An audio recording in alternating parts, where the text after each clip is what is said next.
Bom, gente, retomando, né, a nossa aula sobre a Lei Complementar 123, estamos examinando, né, o que é que se exige para que uma empresa seja considerada como microempresa ou empresa de pequeno porte. Primeira exigência é a receita. Nós sabemos que no caso da microempresa, o máximo de receita está em 360 mil reais. No caso da EPP, o que acontece? A receita para o ano todo vai estar entre 360 mil e 3.600.000 reais, não é verdade? Muito bem. Só que isso é a receita para o ano calendário. Mas o que acontece quando uma empresa inicia suas atividades no próprio ano calendário e ela já quer iniciar optando pelo Simples? Bom, nesse caso, o limite vai ter que ser proporcionalizado ao número de meses e frações de meses de atividade. Como que é isso? Proporcionalizado? Vamos ver aqui, tá? Por exemplo, uma empresa inicia suas atividades no dia 15/7/2013 e auferiu receita nesse período, tá? No ano de 2013, tá? Então, aqui para o ano de 2013, nesse período, ela auferiu uma receita de 250 mil, tá? Então, ela gostaria de optar pelo Simples, né? Nós vamos, né, tratar aqui como se fosse opção pelo Simples. Ela gostaria de optar pelo Simples no ano de 2014. Ou até ela gostaria de iniciar suas atividades já como optante do Simples, ou já iniciar suas atividades como microempresa. Então, será que ela pode ser, né, beneficiária desse tratamento diferenciado, mais favorecido da Lei Complementar 123, seja para ser do Simples, né, seja para ser uma microempresa, né, e obter acesso a crédito nessa condição? Então, vamos ver como é que funciona isso. Bom, 250 mil de receita para o período de 15 de julho de 2013 até 31 de dezembro de 2013. Para eu saber se ela pode ser micro, se ela vai poder optar pelo Simples, tá, no ano seguinte, ou até iniciar a sua vida como optante do Simples, eu tenho que fazer o seguinte: eu tenho que dividir 360 mil por 12. Então, eu obtenho 30 mil, tá? Que seria o valor por mês ou fração de mês que ela tem que auferir. O máximo seria 30 mil mês. Ah, mas ela pode ter auferido 20 mil num mês, 40 mil no outro. Ora, 20 com 40 dá 60, dividido por 2 dá 30 para os 2 meses, não tem problema não, tá? Então, ela pode ter obtido diferentes valores de receita, desde que a média para o mês tenha sido 30 mil, ok, está dentro do limite. Aí, eu vou multiplicar o valor de 30 mil pelo número de meses ou fração de meses em que a empresa exerceu atividade em 2013. Ora, essa empresa iniciou atividade em 15 de julho. Então, tem, né, mês inteiro, agosto, setembro, outubro, novembro, dezembro, 5, mais uma fração de mês, 6. Então, esses 30 mil eu vou multiplicar por 6 e vou obter um máximo de 180 mil para aquele período, né, que eu coloquei ali, de julho de 2013 a dezembro de 2013. Muito bem, multipliquei os 30 mil, tá? Por 6, obtive 180 mil. Então, a receita máxima admitida para esse período de atividade é de 180 mil, tá? Agora, essa seria, né, a limitação para a opção pelo Simples Nacional como microempresa, tá? No ano seguinte, ou então desde o início das suas atividades, caso ela quisesse. Então, eu vou comparar o que ela tem, 180 mil, que é o limite máximo. Esse é o limite máximo, é o máximo de receita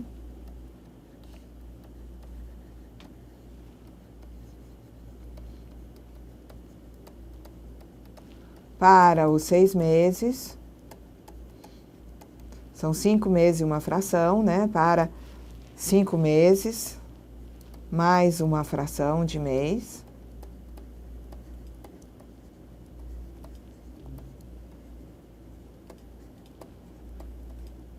Então, para 6 meses mais uma fração de mês, máximo de receita, para quem quer ser micro, 180 mil. Qual foi a receita dela auferida?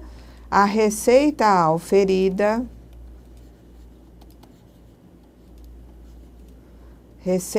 auferida por ela no período de 2013 foi de 250 mil. Então, uma empresa que tira 250 mil em 6 meses, ela não pode ser microempresa, tá? Ela poderia ser EPP, não tem problema, mas microempresa não pode ser. Seja para finalidade tributária ou não tributária, não pode ser microempresa. Ela não pode ser do Simples como microempresa no ano seguinte. Não vai se aceitar que ela tenha, né, iniciado as atividades como microempresa e permaneça sendo tratada nessa condição, tá? Não é possível. Vamos lá. Agora, comparei, né? A receita pode optar como microempresa, a resposta é... A resposta é não. Como micro, a gente já sabe que ela não pode ser. Agora, ela pode optar pelo Simples como EPP, porque a receita dela, tá, vai estar compatível com aquela que se espera de uma empresa de pequeno porte. Então, vamos ver a receita para o período como EPP. Seria de quanto? Para o ano todo, 3 milhões e 600, tá? Então, eu divido 3 milhões e 600 por 12 e tenho, né, uma receita média de 300 mil mês, tá? Então, se ela funcionou 6, né, meses, 5 meses, na verdade é uma fração, eu vou pegar esses 300 mil, vou multiplicar por 6 e obtenho 1 milhão e 800 mil. Ora, tá? Se ela teve 250 mil, né, de julho a dezembro, foi a receita de 250 mil, e para uma EPP de julho a dezembro, ela poderia ter 1 milhão e 800 mil, não tem problema nenhum, tá? Como 250 mil é menor que 1 milhão e 800 mil, não existe nenhum problema para essa empresa optar pelo Simples como empresa de pequeno porte, que está, né, dentro do limite proporcional para o mês, no caso de empresa de pequeno porte, que seria 300 mil, né? Mês multiplicado por 6 daria 1 milhão e 800 mil para um período de 6 meses. Ela só teve 250 mil, beleza. Tá? Então, a empresa pode optar pelo Simples Nacional como EPP no ano de 2014. Bom, o enquadramento do empresário ou da sociedade simples ou empresária como micro-EPP, bem como o seu desenquadramento, não implica alteração, denúncia ou qualquer restrição em relação a contratos por ela anteriormente firmados. Então, se ela tinha um contrato e passou a ser EPP, empresa de pequeno porte, isso não vai impactar de forma alguma naquele contrato que ela vinha mantendo, tá? Então, o fato dela ser empresa que não é micro-EPP, se transformar em micro-EPP não impacta contratos. O fato dela optar pelo Simples Nacional não impacta quaisquer contratos que ela já vinha mantendo essa empresa. Bom, aqui no artigo 3º, parágrafo 4º, nós temos as vedações, que eu chamo de vedações absolutas, tá? Eu sei que aqui está muito pequeno, difícil de ler, mas depois vou apresentar item a item. Nesse momento, eu espero de vocês que vocês tenham a Lei Complementar 123 em mãos para poder ir acompanhando esses comentários. Muito bem. Além do limite de receita, 360 mil micro, até 3 milhões e 600 mil EPP, existem outras variáveis que devem ser consideradas para definir se a empresa pode ou não ser micro-EPP. Tá? Então, o parágrafo 4º, ele diz que não pode se beneficiar do tratamento jurídico diferenciado previsto nessa lei complementar, inclusive do Simples Nacional, para, olha aqui, nenhum efeito legal à pessoa jurídica de cujo capital participe outra pessoa jurídica, que seja filial, sucursal, agência ou representação. Então, aí eu vou explicar um a um, tá? Então, o que eu quero mostrar aqui para vocês antes é que eu separei as vedações que são apresentadas em 2 momentos nessa lei, né, em 2 grupos. Primeiro grupo eu chamei de vedações absolutas. O segundo grupo são de vedações para ingresso no Simples. A Lei Complementar 123, ela trata de tratamento diferenciado favorecido no que diz respeito a aspectos não tributários e a aspectos tributários, tá? Então, quando eu falo em vedação absoluta, significa que a empresa, tá? Se ela é absoluta, a empresa não pode... Opa, aqui faltou um não importantíssimo aqui. Absoluta. A empresa não pode usufruir do tratamento não tributário diferenciado, mais benéfico e simplificado. Então, ela não pode, aqui, gente, foi um erro, esse não aqui é fatal. A empresa, se é uma vedação absoluta, ela não pode usufruir de tratamento não tributário diferenciado. E ela também não pode optar pelo Simples Nacional. O que eu quero dizer com isso? Que ela nem pode ser micro nem EPP, para nada. Nem para acesso a crédito, tá? Nem para simplificação de suas obrigações, tá? Se a empresa, ela é, por exemplo, tem uma organização sob a forma de sociedade por ações, ela não pode ser microempresa, ela não pode ser empresa de pequeno porte e nem pode optar pelo Simples Nacional, tá?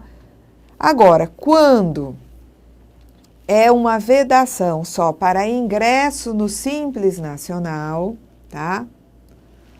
Significa que a empresa até pode ser micro EPP, ela até pode ter acesso a tratamento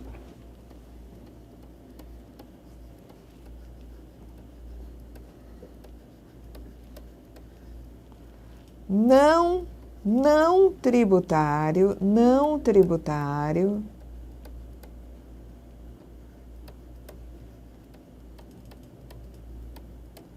diferenciado. Até pode, tem problema não. Ela pode ser uma micro EPP para ter, né, um tratamento mais benéfico no que diz respeito a acesso a crédito. Tá? Ela pode ser micro EPP para esse fim, tá? Ela pode ser micro EPP e ter uma simplificação das suas obrigações, das suas formalidades, da sua participação numa licitação, numa contratação pública, mas ela não pode ser do Simples Nacional, ela não pode optar pelo Simples.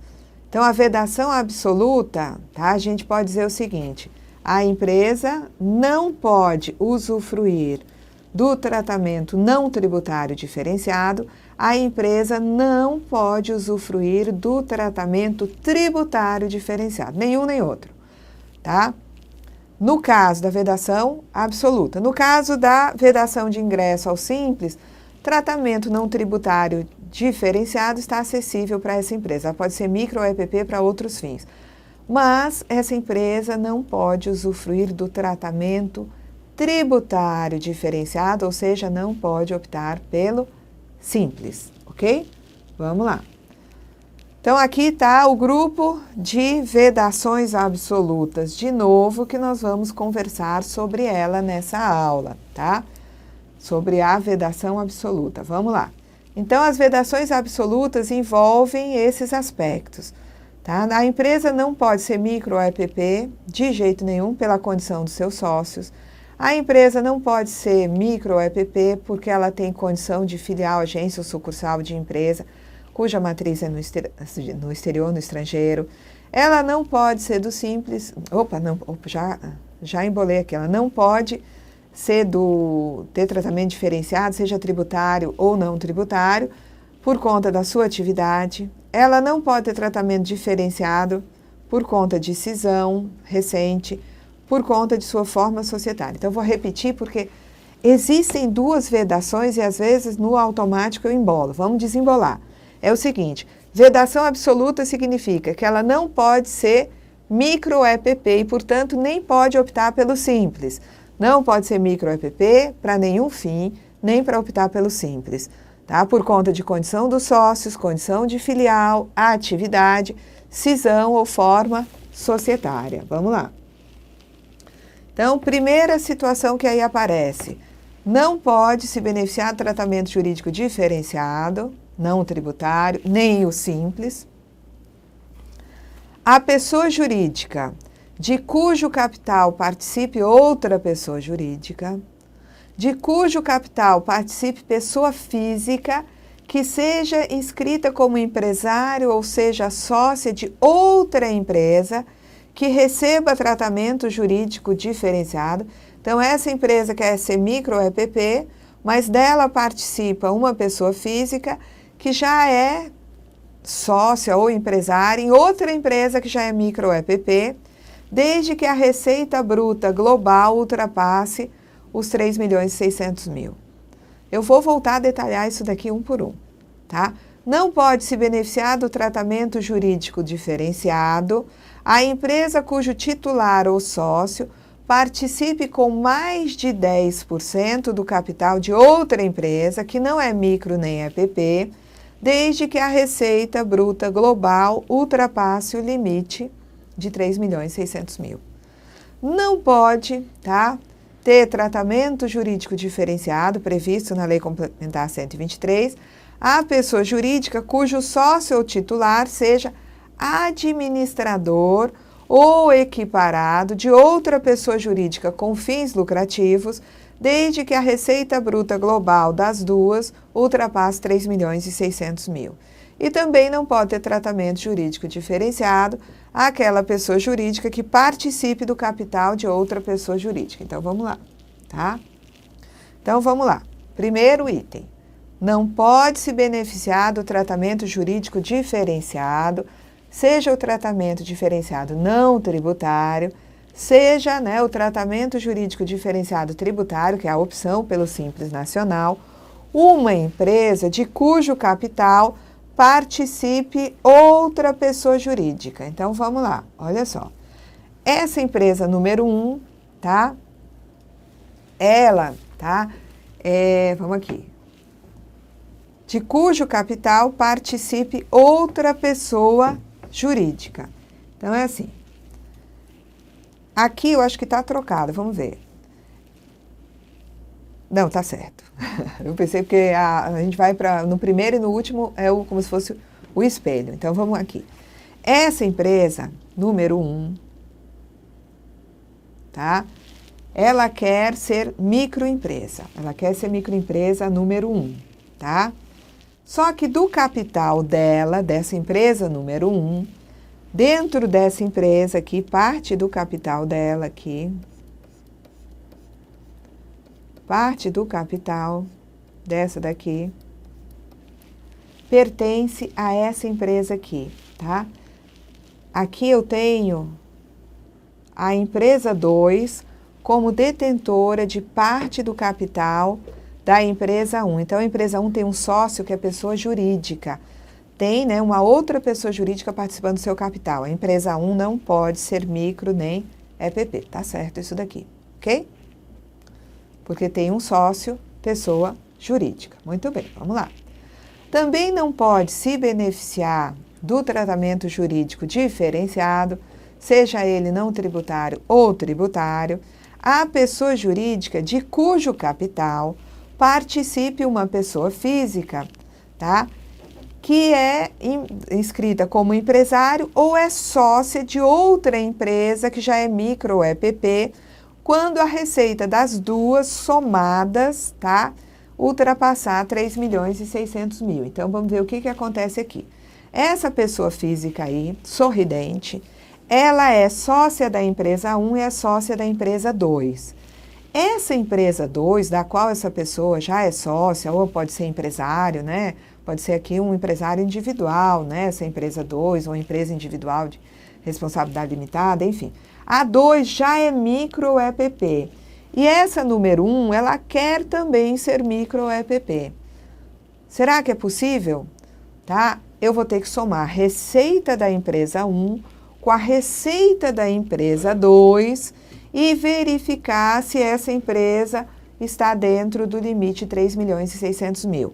Porque se a receita das duas somadas, tá, tiver ultrapassado 3.600.000, tá aqui, aí a número 1 não poderá ser micro ou EPP, ok? Vamos lá. Também não pode ter tratamento jurídico diferenciado, seja ele não tributário ou tributário, simples nacional, tá? Não pode optar. A pessoa jurídica cujo titular ou sócio participa com mais de 10% do capital de outra empresa, que não é micro nem EPP, desde que a receita bruta global ultrapasse o limite de 3.600.000. Então, vamos ver como é que funciona. Esta pessoa física tem uma empresa número 1, uma empresa número 2. A 2 não é micro nem EPP. E a 1, ela quer ser micro ou EPP, tá? Então, nós estamos fazendo a pergunta para a número 1. A número 1 quer, né, ser microempresa ou empresa de pequeno porte, só que esse sócio aqui, ele tem, tá, mais de 10% do capital da empresa 2. Então, ele tem, né, mais de 10% do capital da 2, que não é micro, não é EPP nem nada, tá? E ele quer também, né, ele é também sócio da 1 e quer que a 1 seja micro ou EPP. Eu vou ter que somar a receita da 1 com a receita da 2. Só pode a 1 ser, né, micro ou EPP se a receita somada das duas não for superior a 3.600.000. Porque se a receita das duas somadas superar 3.600.000, essa empresa número 1 não pode ser micro, não pode ser EPP, tá? Vamos lá. Bom, agora, o disposto nesse inciso aí, tá?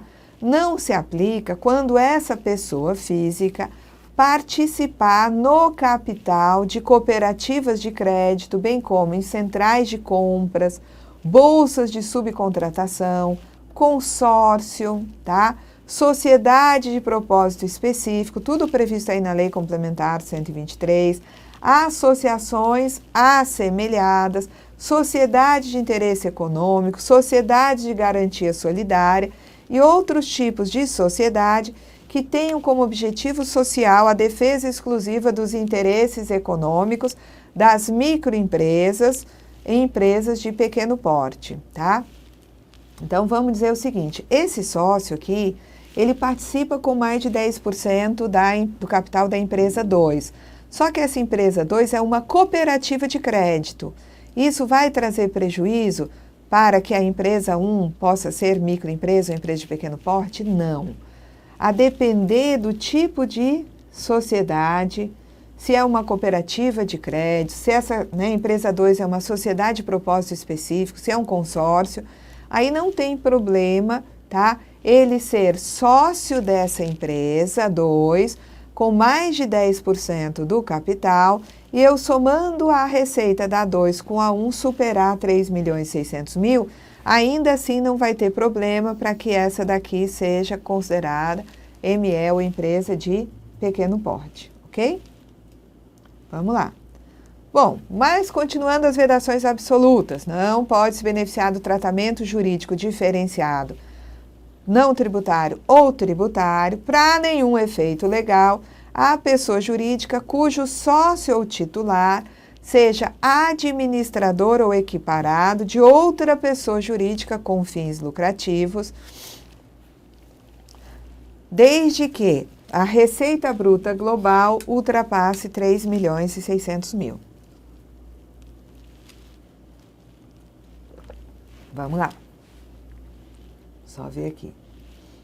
Bom, então uma mesma pessoa, ela é sócia de uma empresa e administradora de outra. Então, é sócia, está aqui da 1, e ficou esquisito isso aqui, mas aqui é administradora da outra, tá? A empresa 2, onde ela é administradora, essa pessoa física, é uma empresa com fins lucrativos. E aí, essa empresa, sendo sócia da 1, quer que a empresa 1 seja micro ou EPP. O que você vai fazer? nesse caso, vai ter que se somar a receita da empresa 1 com a receita da empresa 2, porque se a soma dessas duas receitas ultrapassar 3.600.000, essa empresa aqui não pode ser micro ou EPP, para nenhum fim, seja ele não tributário ou tributário, tá? Vamos lá. Também não pode se beneficiar do tratamento jurídico diferenciado previsto nessa lei, seja ele não tributário ou tributário, incluído o regime, né, simplificado, que é o Simples Nacional, né, para nenhum efeito legal, a pessoa jurídica que participe do capital de outra pessoa jurídica. Então, vamos lá. Eu tenho aqui essa daqui que quer ser do Simples, ou ela quer ser micro EPP. Não vamos falar Simples, que fica parecendo que é vedação de ingresso ao Simples somente. Aqui tem vedação de ingresso ao Simples, mas também vedação a tratamento não tributário diferenciado favorecido, tá? Então, essa empresa quer ser micro EPP, mas essa empresa aqui é sócia da empresa 2. A empresa 1, ela tem participação no capital da empresa 2. Então, significa que ela, tendo participação no capital de outra empresa, essa 1 não pode ser micro ou EPP, tá? Agora, tem exceção. Se essa daqui, tá, for, por exemplo, uma cooperativa de crédito, aí não tem problema nenhum, tá? Se essa, né, empresa aqui, ela está sendo sócia numa sociedade de propósito específico, não tem problema. Se essa empresa 1 está sendo, né, participante de um consórcio ou de uma associação à sociedade para defender os interesses de microempresa e empresa de pequeno porte, não tem problema, tá? Vamos lá.